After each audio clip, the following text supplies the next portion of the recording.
I'm here on the National Mall in Washington, D.C., surrounded by beautiful museums, monuments, and office buildings, all a testament to the success of the United States. However, today, behind those appealing facades, the U.S. government is not as elegant. We have one of the worst political polarizations in U.S. history. With personal and political polarization at a 20-year high. Candidate dissatisfaction. Hillary Clinton and Donald Trump are among the most disliked presidential candidates in history. And our trust in U.S. government is plummeting. Extraordinary levels of low levels of trust in government. The reason for this might not be what goes on behind those doors, but rather what you do every election year in November. Voting is the basis by which citizens influence and control their government's actions. However, I've learned that this most basic part of our democracy causes some of its most complicated problems. When someone says electoral reform, most people think of gerrymandering or maybe the Electoral College. However, a more important factor in our elections may be the way in which we cast and tally our votes. I went to speak to Austin Plyer from Fair Vote about how our current voting system influences elections and how other systems could improve our government. If more than two candidates are running, that can create a lot of problems, and a lot of times someone's elected without a majority because 3 people run, 4 people run, they split the vote, and then someone wins with less than 50% of the vote, and people feel like they can't vote for their favorite candidate necessarily for fear of helping to elect the candidate they like the least and splitting the vote. The voting system we currently employ is called first past the post. Basically, the candidate with the most votes wins. While simple, this system helps to fuel the current political crisis in our country.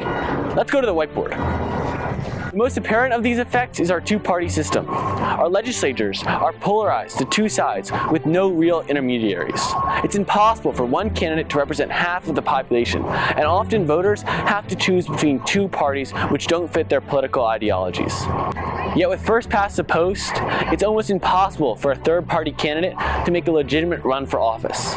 Winner-take-all systems allow for a candidate to win with a minority of the vote, as long as they receive the plurality. In these cases, the spoiler effect, which splits votes between similar ideologies and causes a candidate unrepresentative of the population to be elected. Luckily, there is a solution.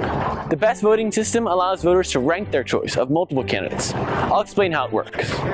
Imagine we have 4 candidates, all who fail to reach 50% of the vote, a central requirement of ranked choice voting. The first step is to eliminate the candidate with the least votes and recast them according to the second choice, and so on until a candidate receives the majority. With ranked choice voting, no one has to be scared of supporting a spoiler candidate, because even if their first choice loses, their vote is not discounted. But there are many more benefits to ranked choice voting. So ranked choice voting is used in San Francisco, Oakland, Minneapolis, Portland, Maine, a dozen cities across the United States.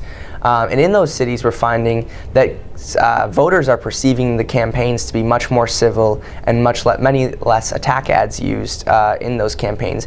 In the 2016 election, Maine voted in a reform to be the first state to use ranked choice voting. I interviewed Kyle Bailey, campaign manager of the Maine Committee for Ranked Choice Voting. So if we can have less baggage from the campaign experience, more positive campaigns, I think that'll set up leaders in Augusta or in Washington to be able to govern more collaboratively and effectively together. While ranked choice voting dramatically helps ease many of the problems in elections, it still leaves many problems unsolved. 50% of the voters are still not represented with the elected official. Voting systems can become much more representative with a few more additions. 2 such examples are single transferable vote and mixed member proportional systems. Single transferable vote enlarges districts and the number of representatives per district, while lowering the threshold needed to win in order to account for a higher percentage of the population. On the other hand, mixed member proportional systems divide legislatures in 2, representatives from individual constituencies and a half that fits the aggregate party vote, so that legislatures are accurately representative of the popular vote. Both of these systems help to make governments far more representative and can even be combined. However, they also exacerbate possible problems with rank order voting. These are very difficult systems to learn, and implementing them around the country could be very difficult. We already have a problem with voter turnout, and a challenging voting system would not help encourage people to vote. While ranked choice voting might not help voter turnout, there's really not that much to lose. In the 2016 election, arguably the highest profile election in the last few decades, only saw slightly more than 55% turnout.